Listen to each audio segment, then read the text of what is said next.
I thought my nephew was pulling away because of something I'd done. What he finally told me one quiet afternoon changed how I saw him and myself forever.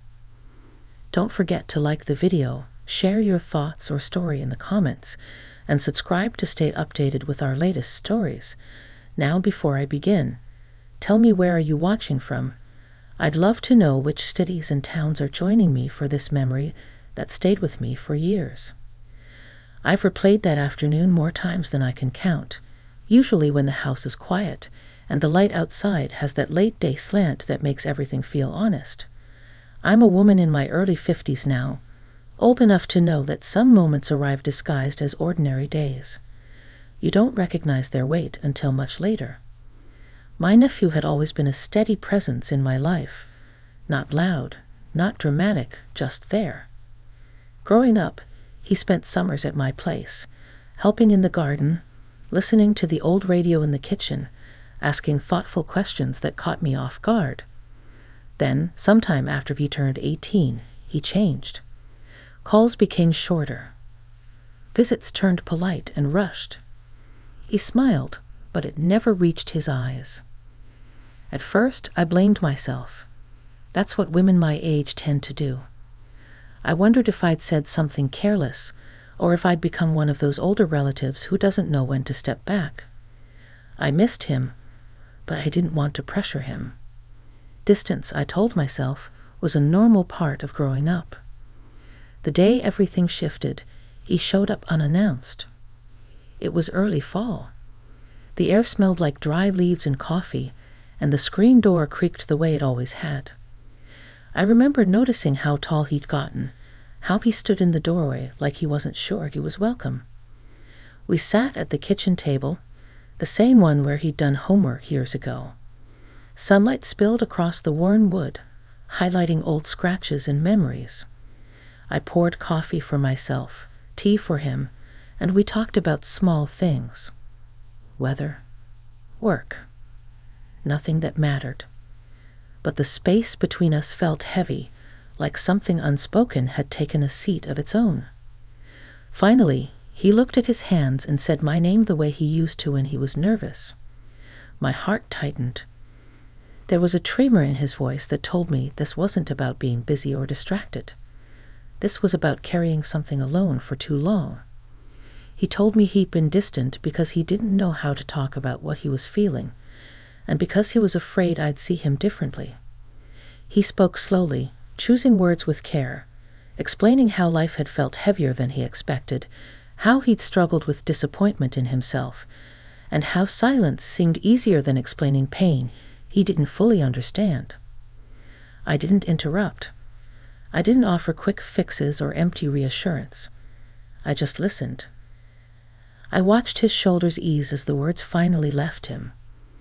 In that moment, I realized how rarely men, especially young men, are given room to speak without being judged or rushed. When he finally looked up, there was fear there, but also relief. I reached across the table and rested my hand near his, not touching, just present. I told him I was glad he trusted me enough to share this, and that nothing he'd said changed how I felt about him. If anything, it deepened my respect. The house felt different after that, like a window had been opened. We sat there a long time, the clock ticking, the afternoon fading into evening. I didn't know then that this conversation would mark the beginning of a new understanding between us, one built not on roles or expectations, but on honesty and care. That was the day my heart shifted, even if I didn't have the words for it yet. After he left that evening, the quiet felt louder than usual. I stood at the sink longer than necessary, rinsing the same mug twice, watching the last of the light slip behind the trees. Something had been handed to me that day, something fragile and important, and I wasn't sure yet how to hold it. In the weeks that followed, our conversations changed. Not dramatically, not in a way that would catch anyone else's attention, but enough that I noticed. He called more often, sometimes just to ask how my day had been. When he visited, he lingered instead of glancing at the clock. There was still restraint, still carefulness, but there was also an ease that hadn't been there before. One Saturday afternoon, we took a walk through the park near my house. The path was lined with trees just beginning to turn, leaves flashing yellow and rust in the breeze. Families passed us, children laughing, dogs pulling at leashes. It was the kind of ordinary scene that makes you feel grounded, like life is continuing exactly as it should. He told me more as we walked. Not in a rush, not all at once, just pieces. How he felt caught between who he thought he should be and who he actually was. How he worried about disappointing people he loved. How he learned to keep things inside because it felt safer that way. I recognized that instinct. It mirrored my own from years ago, when I'd been younger and convinced that strength meant silence. Listening to him, I realized how much of my own life had been shaped by unspoken fears, by choosing responsibility over vulnerability.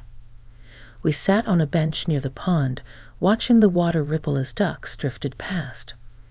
There was a pause, one of those comfortable silences that only comes when trust has taken root. He asked me how I'd known when I was truly at peace with myself. The question surprised me.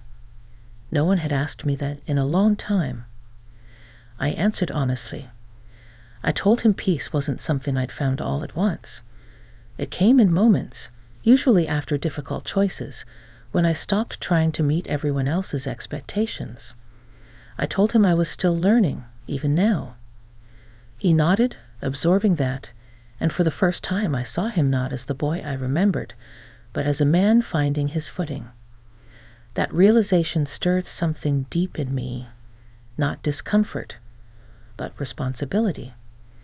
I understood that my role wasn't to guide or correct, but to witness and support.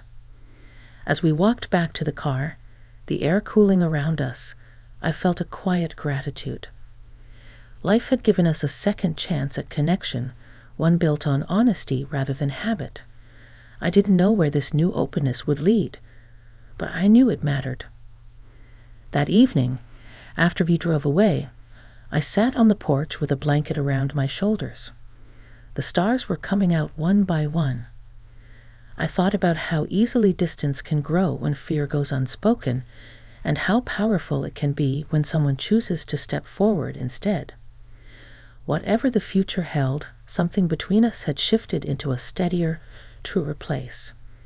And for the first time in a long while, I felt certain that being present, truly present, was enough. Winter arrived quietly that year, the way it does when you're not paying attention. One morning, I woke to a thin layer of frost on the porch railing and a sky so pale it looked unfinished. It was during that season that our conversations deepened again, not through grand talks, but through shared moments that felt almost accidental. He came by one evening after work, shoulders tense, eyes tired.